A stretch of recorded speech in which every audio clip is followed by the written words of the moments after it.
You may start.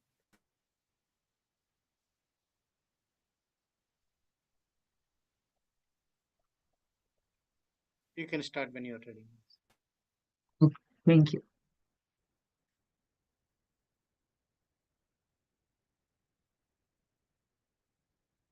नारायणं नमस्कृत्य नरं चैव नरोत्तमं देवीं सरस्वतीं व्यासं ततो जयम् उदीरयेत्। नास्त्यप्रायेषु भद्रेषु नित्यं भागवतसेवया भगवत्युत्तमश्लोके भक्तिर्भवति नैष्टिकी। ॐ अज्ञानतिमिरान्धस्य ज्ञानाञ्जनशलाकया चक्षुरुन्मीलितं येन तस्मै श्रीगुरवे नमः। ॐ नमो भगवते वासुदेवाय। ॐ नमो भगवते वासुदेवाय। ॐ नमो भगवते वासुदेवाय। Srimad Bhagavatam, Canto 3, Chapter 23. Today's verses are 39 and 40. So, verse number 39.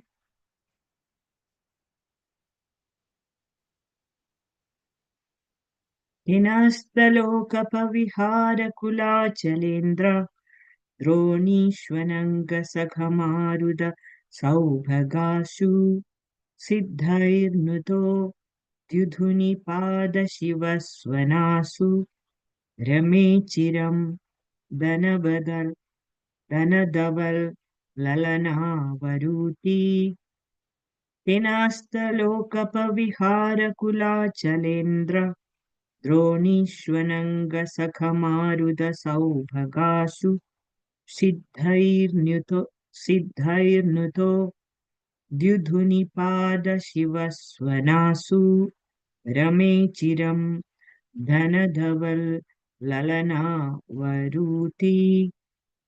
Hena, by the airplane, Ashtalokapa, of the predominating deities of the 8 heavenly planets, Vihara, the pleasure grounds, Kulachala Indra, of the king of the mountains, Meru, Dronishu, in the valleys, Ananga, of passion, Sakha, the companions, Maruta, with breezes, Saubhagasu, beautiful, Siddhai, by the Siddhas, Nutaha, being praised, Dudhuni, of the Ganges, Pata, of the downfall, Ashivaswanasu, vibrating with auspicious sounds, Rame, he enjoyed, Chiram, for a long time, Gandhavat, like Kuvera, Lalana, by damsels, Varuthi, surrounded. Translation and purport by His Divine Grace Srila Prabhupada. Srila Prabhupada ki jai. In that aerial mansion, he traveled to the pleasure valleys of Mount Meru, which were rendered all the more beautiful by the cool, gentle, fragrant breezes that stimulated passion. In these valleys, the treasurer of the gods, Kuvera, surrounded by beautiful women and praised by the Siddhas, generally enjoys pleasure. Kardama Muni also, surrounded by the beautiful damsels and his wife, went there and enjoyed for many, many years. Put by Srila Prabhupada, Srila Prabhupada ki jai. Kuvera is one of the 8 demigods who are in charge of the different directions of the universe. It is said that Indra is in charge of the eastern side of the universe, where the heavenly planet or paradise is situated. Similarly, Agni is in charge of the southeastern portion of the universe. Yama, the demigod who punishes sinners, is in charge of the southern portion. Nirti is in charge of the southwestern part of the universe. Varuna, the demigod in charge of the waters, is in charge of the western portion. Vayu, who controls the air and who has wings to travel in the air, is in charge of the northwestern part of the universe. And Kuvera, the treasurer of the demigods, is in charge of the northern part of the universe. All these demigods take pleasure in the valleys of Mount Meru, which is situated somewhere between the sun and the earth. In the aerial mansion, Kardama Muni traveled throughout the eight directions, controlled by the different demigods described above. And as the demigods go to Mount Meru, he also went there to enjoy life. When one is surrounded by young, beautiful girls, sex stimulation naturally becomes prominent. Kardama Muni was sexually stimulated and he enjoyed his wife for many, many years in that part of Mount Meru. But his sex indulgence was praised by many, many siddhas, beings who have attained perfection, because it was intended to produce good progeny for the good of universal affairs. Verse, what is verse 40? Vishrambage surasane nandane pushpabhadrake manase chaitraratye cha sarame ramaya ratha. Satisfied by his wife, he enjoyed in that aerial mansion not only on Mount Meru but in different gardens known as Vishrambhaga, Surasana, Nandana, Pushpabhadraka, and Chaitrarathya, and by Manasa Sarovar Lake. Om Jnanatimirandhasya Jnananjanashalakaya Chakshurunmilitam Yena Tasmai Shri Gurave Namaha. Hare Krishna, everybody. So, we have been hearing about the Kardama Muni's pastimes for the past uh, so many weeks, and also from His Holiness Romapad Swami Maharaj. When he visited here, he was with us for quite some time. So we heard a lot about this. We understand from our scriptures that mystic yogis, they can easily get distracted even after getting siddhis. But in the case of Kardama Muni, we can see that he exercised his yogic power to create this aerial mansion. And he was able to fly it in different directions as described by Srila Prabhupada in this purport within this Jambudvipa. Now, the extent to which he traveled appears to me like he was traveling within our universe, but within the sphere of Jambudvipa. And Prabhupada has described the presiding deities of various directions. And he also have touched upon where Indra's location is. And so it's only when we study the the topography of our whole universe, we can have a better picture of this whole the whole picture emerges when we look at that. It's most amazing to see this Jambudvipa. It is the innermost world of the lotus of the universe. And within that lotus, we are situated in this Bharatavarsha, which is the southernmost piece of land out of the 9 Varshas. And I think I'll repeat it again. Jambudvipa has got 9 Varshas. And this earthly planet, Bharatavarsha, is situated at the southernmost portion of that. And Mount Meru, it is situated in the central part of Jambudvipa. And the place where Mount Meru is situated, is called Ilavrata Varsha. So it is kind of, it is said that Kardamamuni went to the pleasure valleys of Mount Meru, where even Kuvera comes to enjoy. And so he has traveled from his, using his mystic powers given to him by the mercy of the Supreme Lord. There is a distinct difference between just a simple mystic yogi and Kardama Muni, because Kardama Muni was definitely a devotee of the Lord, and is guided by the Supreme Lord in everything that he did. So he also went to the Mount Meru and the valleys of Mount Meru, the pleasure gardens where demigods visit. So in the purport, Prabhupada is describing these various demigods and directions and all of that. This may seem to be like extraordinary, even for a yogi, but we heard in Maharaja's classes that Kardama Muni was not an ordinary person, neither was Devahuti. They were extraordinary personalities. Now, it's also said that they enjoyed these various celestial gardens. So, in Maharaja's recent classes, he was describing Krishna's childhood pastimes, and he mentioned about Nandana garden from which the demigods were showering flowers on the Lord Krishna when he was performing his childhood pastimes. So that this Nandana garden belongs to Indra. And so similarly, all these amazing gardens also, they also are not like ordinary places. He's able to visit all of that.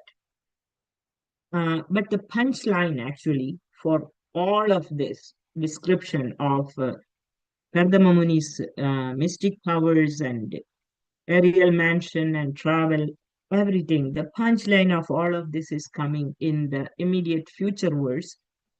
We stopped at 40, verse 42. And I'll slightly touch upon it. I'm sure some other speaker will be going to elaborate on that, which I'm really looking forward. But I couldn't resist to touching upon this verse because I felt that, the whole essence of this is this whole understanding of this chapter.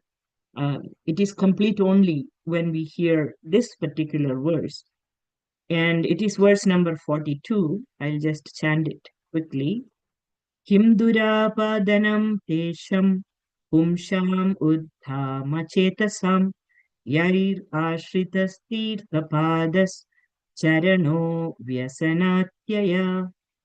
What is difficult to achieve for determined men who have taken refuge of the Supreme Personality of Godhead's lotus feet?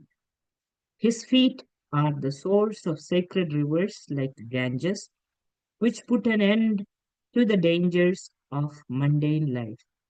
It's so wonderful, this verse. What is difficult to achieve for determined men who have taken refuge of the Supreme Personality of Godhead's lotus feet? His feet are the source of sacred rivers like Ganges, which put an end to the dangers of mundane life.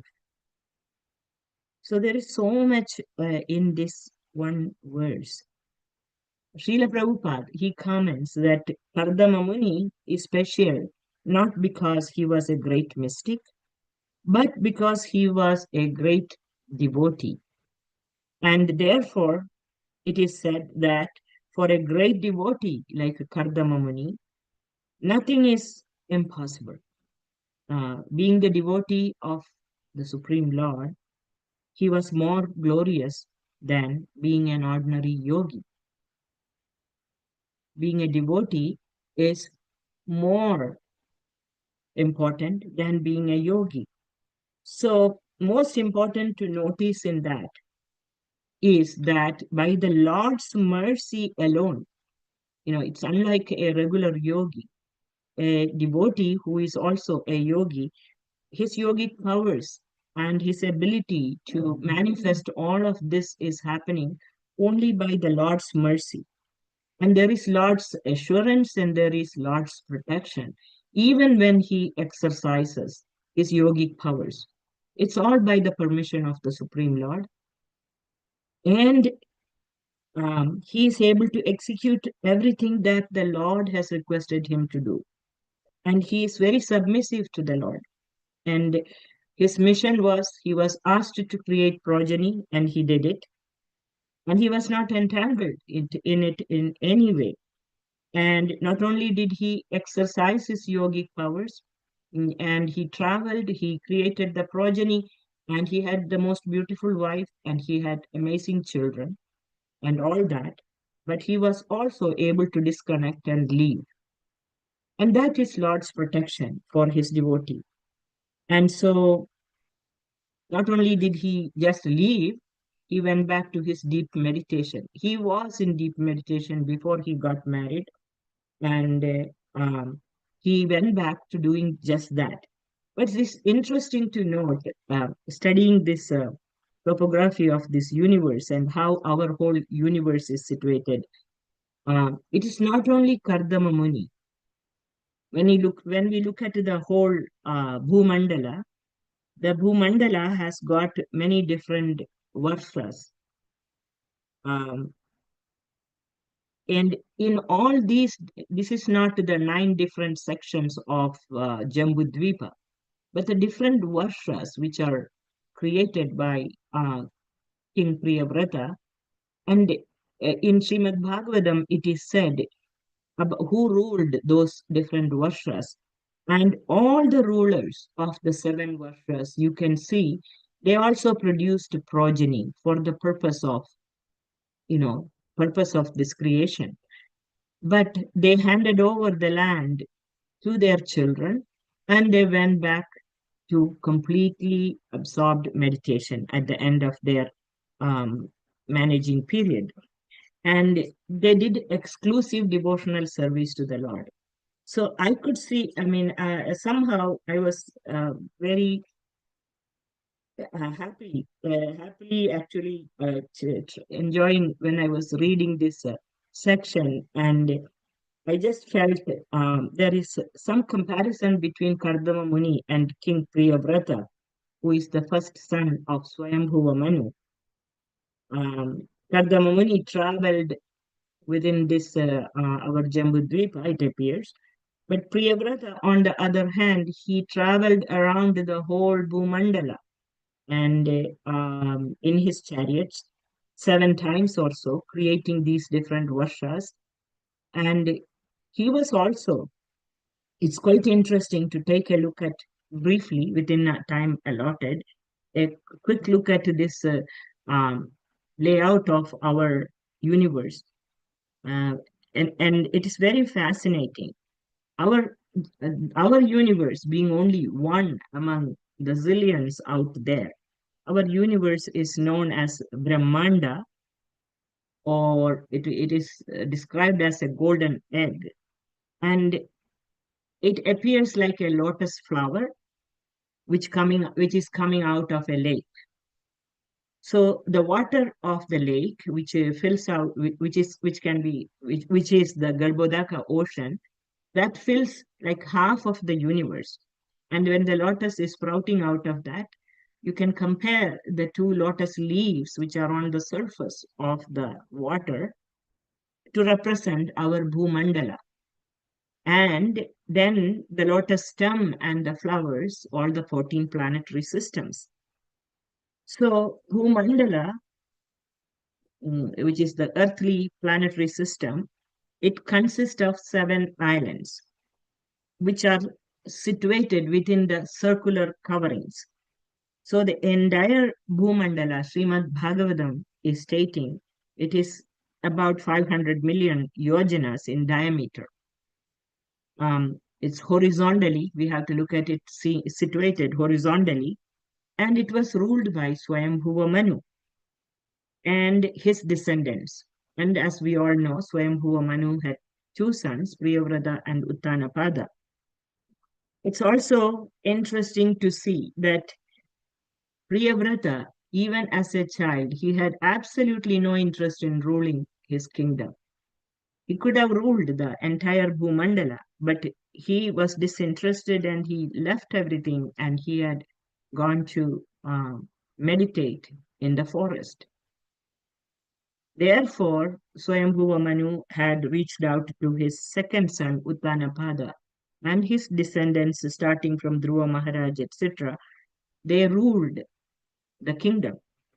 And Uttanapada's son, I mean, starting from Dhruva and all that, up to Prachedas, there was no problem.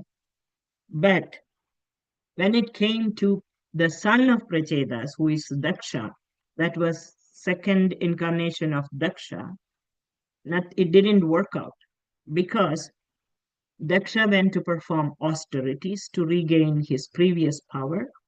And instead of ruling Bhumandala, um, he chose the path of austerity. And so there was no one to manage this whole tract of land. And therefore, Swayambhuva Manu had to go to bring back Priyavrata. But Priyavrata, he was in deep, he was worshipping the Supreme Lord with focused attention. He was, by serving Narada Muni, Priyavrata he had attained the highest goal of life. So he simply wanted to remain fully absorbed in meditation upon the Supreme Lord. He didn't, even though he respected his father and he knew his duty and all that thing, but he did not want to just come back and take up this administrative job.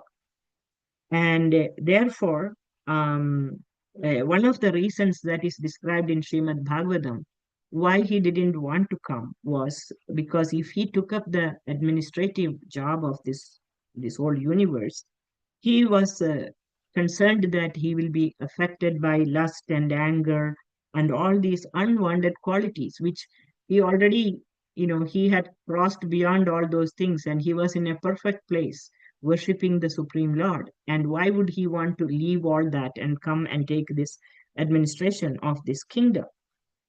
So when his father asked him, he was not inclined to come. Uh, the reason father asked him was he was a very qualified person. You cannot to put someone to administer this whole universe who does not have the qualification. So um, it is stated in Srimad Bhagavatam that uh, Priyavrata, he was a fully qualified person, by his character and his personality and everything. So therefore, Swayambhuva Manu wanted him. And for the previous reasons, what I talked about, he didn't want to come. Therefore, his grandfather, Lord Brahma, came. And Lord Brahma's duty was to remind him of his dharma. And this is what is there in Srimad Bhagavatam. Lord Brahma, he said, you know, um, before he said, first of all, Lord Brahma is the secondary creator of the universe, Visarga. And it is his job and it is his responsibility to make sure that the universe continues and meet the purpose of why it was created by the Supreme Lord. Otherwise, why is Lord Brahma interested in keeping this going? So he's always contemplating on the prosperity of the creation of this universe. And so he wanted to teach Priyavrata this lesson. And in essence, what he said is that myself, who is, he's referring to himself, Lord Brahma and Lord Shiva, and your father, Swayambhuva Manu, who is one of the Manus who are managing this universe, and your Guru, your spiritual master, who is Narada, we are all helplessly carrying out the order of the Lord. Whatever the Lord instructs us in our heart, uh, any of us, we all must follow. So by the order of the Supreme Lord, I am engaging you in ruling this kingdom. And do not find fault. So don't find fault with your Lord, thinking that the Lord whom you have been worshipping, the Lord, don't ever think that the Lord will cast you into this ocean of samsara, repeated birth and death. The Lord is supremely kind. He is your protector. He is your benefactor. So don't ever think the Lord will throw you from your current situation into this material world and leave you there. So that is assurance. And so Lord Brahma reiterated that no one, including himself, no one can avoid the order of the Lord. Um, Whether one has the austerity, the power of austerity, or the power of knowledge, the power of yoga, or independent intelligence, you name it, or wealth, or whatever it is that you have, you think that you have by your effort, or relying on one's own strength, or relying on the strength of somebody else, I'm living my life. None of this, one cannot, even with or without, one cannot avoid the order of the Supreme Lord. That's what Brahma was saying. Because if one is engaged in the service of the Lord will quickly deliver one from this actions, deliver the person from the entanglements of this material world. So, following that order to rule the kingdom, which was requested by his father and grandfather, finally, Priyavrata agreed to rule this Bhumandala, and he engaged in the worldly affairs. It is mentioned he had some children from his first wife. He had three other children by the second wife, and those children became Manus. I think they are to be the Manus of a future time period. And he did all these without any material attachment. And very interesting, because the most important thing again, by the worship of the Lord, this King Priyavrata, he also surpassed all the humans. His ability, his capacity to rule this kingdom was, unparalleled. There is no one else you can compare him with. And so in Bhagavatam, it is stated that he followed the movement of the sun in his chariot, but not to not to compete with the sun, just because part of the his this whole universe was submerged in darkness, and he wanted to give happiness to the inhabitants of the uh, the universe, and therefore he traveled in his chariot following the sun. Now, it's quite interesting that it is mystic power. By mystic power only, one can do all these kind of extraordinary, it's not ordinary human feats. So he had this extraordinary capacity. And how did he get it? Not because he practiced the Ashtanga Yoga of Yama, Niyama, and all those things, but he was bestowed with this yogic power, similar to that of Kardama Muni, by the mercy of the Supreme Lord. So, um, so not to spite the sun, but actually to uh, make the inhabitants of the our universe happy. Priyavrata did that, and yogic powers. So he had two different bodies. Like he had the body of like that of a sun. If not, how can he give light and energy to the living entities? And he had the body of a king as a ruler of the kingdom. Similarly, we will also see that Kardama Muni could expand himself into 9 different forms, yogic powers, and he could produce so many 9 daughters, or 7 or 9, I don't remember, so many daughters very quickly, and he also had a son following that. So this is this all is not nothing ordinary about any of these things. But what I found the parallel was whether it was Kardamamuni or Priyavrata, they were both deeply absorbed in meditation upon the Supreme Lord. They both executed their duties assigned to them, and they did that only by the blessings of the Lord. The Lord Himself engaged them in that service. So when that service was given, they did not walk away from that. They took it upon themselves and they did it. And the Lord's protection was there for them. So Priyavrata, it is said he had 7 different chariots, and each chariot was bigger than the other because the center part of this whole Bhumandala, where the Jambudvipa is situated, the diameter of that is shorter.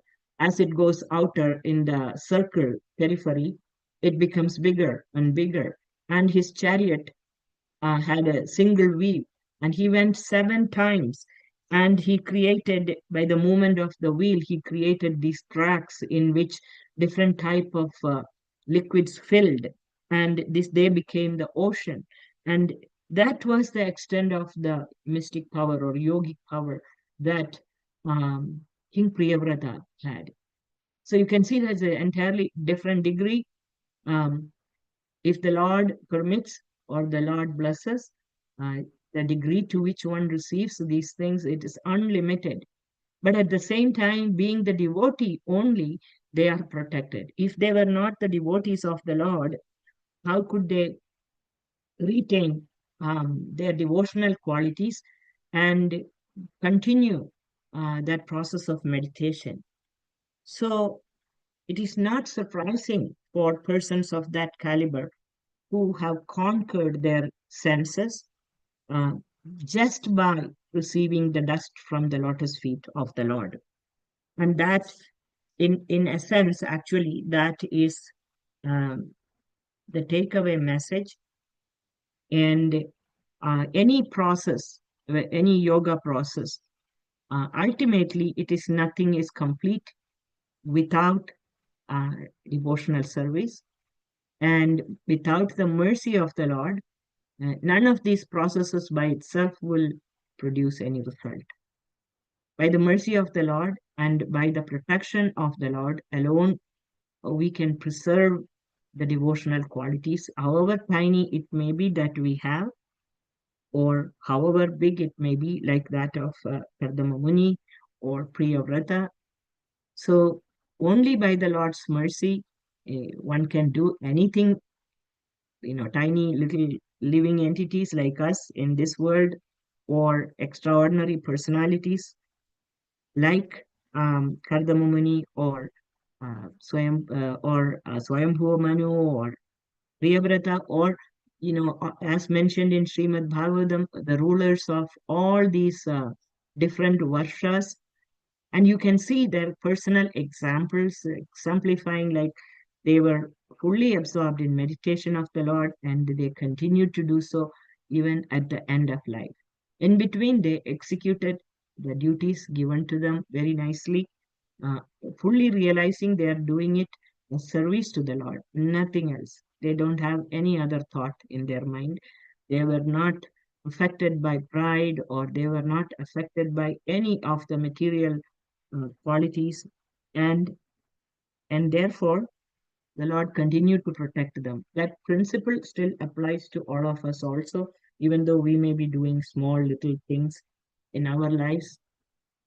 Sometimes, people get um, forget that we are so tiny, and small things that we do, we may get on each other's case and think that what I'm doing is something so super special.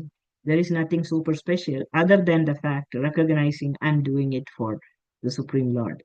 And therefore, having the confidence and faith that the Lord will protect me always, and the Lord will save me, and the Lord will give me that detachment. The Lord will never make me forget Him.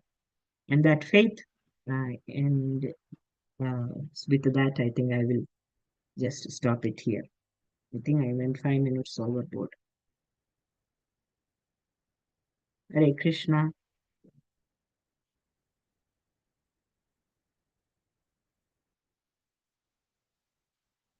I, if anybody has any comments or some additional inputs, thoughts, please share.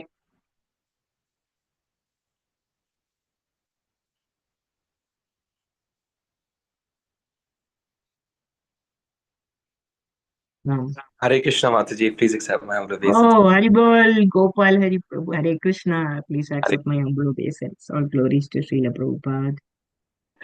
Mataji, thank you for the wonderful class. And I I have a question related to the translation. I asked this from Maharaj also, but I wanted to hear your response because it's the question that came to me in reading, kind of hearing these verses. And in this verse also it said how the enjoyment of Kardamuni and Devahuti was so lavish. It's Mm-hmm. ultimately aimed for bringing Hmm. Krishna conscious children. But Yeah, still, by any standard, it was like, just to yeah, have Krishna conscious children, one doesn't have to have such a high level of material enjoyment. yeah. So, um, how do we understand this? Because oftentimes, Kardamuni and Devahuti and their pastime is given as an example for grahasthas. When I got married, then my Guru Maharaj said, read this section because, like that was kind of a instruction from him that this is an example and should be read. But Mm, their enjoyment seems yeah. very excessive. So how do we understand that maybe that part doesn't apply to us and we should be less, we Yeah. should try for a very simple life, maybe, or simpler life. So, yes, Mataji. Thank you. You're asking me this question. You are the master of Srimad Bhagavatam. And I have no station, Mata. my knowledge is very limited, but I have always this little bit of a common sense approach. I don't know whether it is right or wrong, but when I was reading that, I caught something else, which is I think Siddhas and Charanas, who said there is a statement there, right? What is that statement? It said that their enjoyment. Here it is said, Kardamuni, even many siddhas, beings who have attained perfection. Also, his sex indulgence was praised by many being beings who have attained perfection, because it was intended to produce good progeny for the good of universal affairs. Now, the Siddhas praising Kardamamuni for, Siddhas are not like ordinary people like us, right? So the way I was thinking was that, um, first of all, the kind of um, power that was invested in Kardamamuni by the Supreme Lord, right? I mean, his mystic powers. It is not like he was not just a yogi, he was a devotee. That also comes in the future verse. So when we look at it that way, you can clearly see that his mystic powers, everything that was given to him, and his ability to exercise his mystic powers was also invested by the Lord. So everything that he did, whether it is exercising his mystic powers and creating the aerial mansion or flying around the whole Jambudvipa, or in say, look at it, the case of Priyavrata also, the ability to rule that whole universe and go around it 7 times in his chariot, and um, everything that he did. He also had 2 wives and so many children. He did not get entangled. So it looks you can clearly, for me, I felt like we can clearly see that the empowerment of these personalities is the scale of it is, you know, it is so higher than ordinary human beings. The way I was seeing it, I may or may not be right, but I was seeing it like we are like these tiny little human beings with our tiny little capacities and our tiny little homes and one wife and even difficult to manage even one child and somehow struggling to live in this world. So our enjoyment propensities and our enjoyment capacities are also limited. And we can also see that different degrees of enjoyment possibilities are given to different living entities, even among the category of human beings. It's not just because you are a human being, everybody is enjoying the so called little sense pleasures to the same degree. The Lord gives us some limited um, ability or limited opportunities to just to satisfy our fleeting needs or whatever it may be. So, um, the example I am taking from this is that the degree of empowerment that Kardama Muni or King Priyavrata and all received is based on the caliber and the time period they lived also, and the kind of personalities they were. Maharaj repeated 2 3 times both Kardamuni and Devahudi were not ordinary people. He said, not ordinary people. He doesn't like to repeat it, but I heard him say it a number of times. They are not ordinary people, which means that there is something extraordinary about them. The Lord has empowered them to do all of this. And so his enjoyment at that level, multiplying himself into 9 personalities and producing 9 daughters at the same time or something, all of that is no comparison uh, between ordinary, average human beings like us and him. That's the way I was seeing it. And also the mere fact that the siddhas, who are perfected beings, are appreciating Kardama Muni's activity. Just like, everybody gets like, so these days, this artificial intelligence thing, everybody's like a ho-ho about it. It's like something created by computer. But, you know, when you look at it, these mystical powers and everything that is given to Kardama Muni and his exercise of it in the right consciousness, um, keeping the Supreme Lord in his heart. And just for that purpose, he is engaging in all these things. So, whether it is the exercise of his yogic power or whether he indulged, it appears to us like as though, he was having a wonderful time traveling to all these places and having fun with his wife. It's all totally a different scale compared to average life of ordinary human beings like us. So looking at these things from looking at the viewpoint of the siddhas and looking at how Lord Brahma has guided him, and these great personalities have selected these individuals and they have their this extraordinary mercy and blessings of the Lord. So in our life, I feel like there is no way, um I mean, I can only just simply appreciate that the Lord has protected them, how nicely the Lord has protected them, even when they were kings and they were ruling. And just because of the fact they submitted themselves to the will of the Lord, came out of their meditation quietly, where they were having a wonderful time and continued with their service. And the Lord gave them the ability to go back too. So I think we have to be a little bit cautious with regard to exercise of our enjoying propensities. Not like, yeah, I'm not saying, I guess everybody has different degrees of control and different degrees of maturity. But we learned the right lessons that as long as we continue serving the will of the Lord, He will also guide us and He will also give us the discriminatory power. What is our limitation? Where should we stop? And how should we continue? Bringing my thought back to I'm doing it for the service of the Lord, and May the Lord protect me. And then again, there will be a gate will open. A gate will.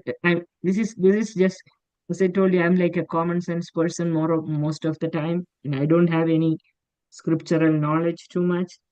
I don't know what you think about it. I want to hear your heart. Your answer Yours. actually makes a lot of sense, Mataji. Thank you for that.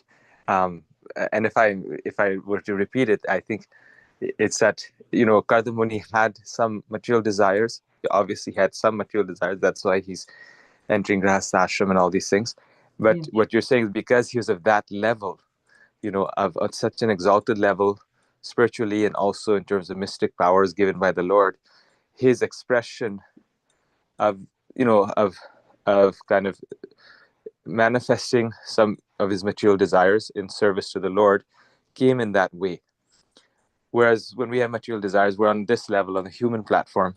It may come in the form of uh, going to Disney World or something. It's on our level, but he's trying to engage whatever small, from his standard. It's not something very. He didn't have to exert himself too much to make that castle in the sky, because he's on that level. And after experiencing or manifesting that material enjoyment, he then becomes fully, surrendered to the Lord, becomes renounced, and and hasn't any attraction to it afterwards. So Yeah, it's on that his is, level. yeah, not only that, I was thinking that it is like a, um, when we do our enjoyment, I wonder how many people have the Lord's will within our heart, Mm. right? I Mm. mean, Mm. for us, it is like an enjoyment, it's like at the moment, just like what I'm saying is like any sensory stimulus, it is more or less like, okay, immediately react to that, right? That's the way we live our life. And I mean, we cannot be blamed also. We are ordinary, tiny little human beings living in Kali Yuga. And but the Lord's reciprocation, I'm seeing it is always there, whether we are this ordinary living entity periodically trying to remember Him and His instructions, and trying to bring that factor into our life according to our capacity.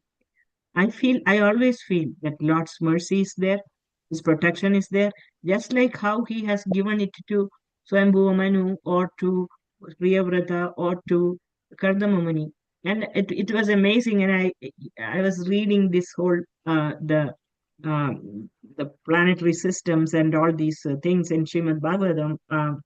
And it was so amazing to see not only these personalities, but the rulers of all that different varshas.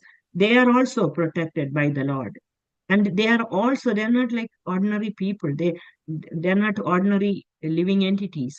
They did their service. They handed it over to their children and they went back to their meditation without any problem.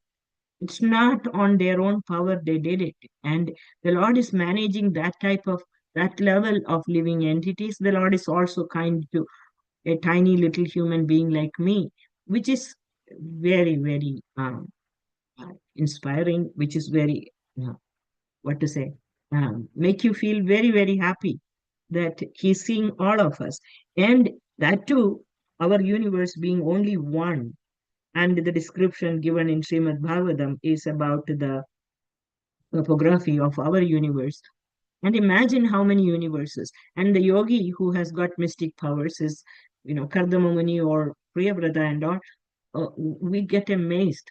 What kind of a power is that?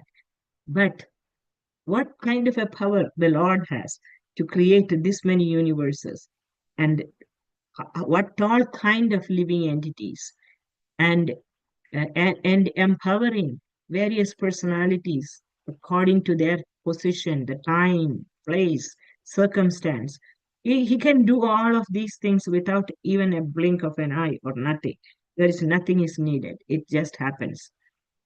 Then you really you feel Supreme Lord. He's so amazing, and I'm so happy to know him.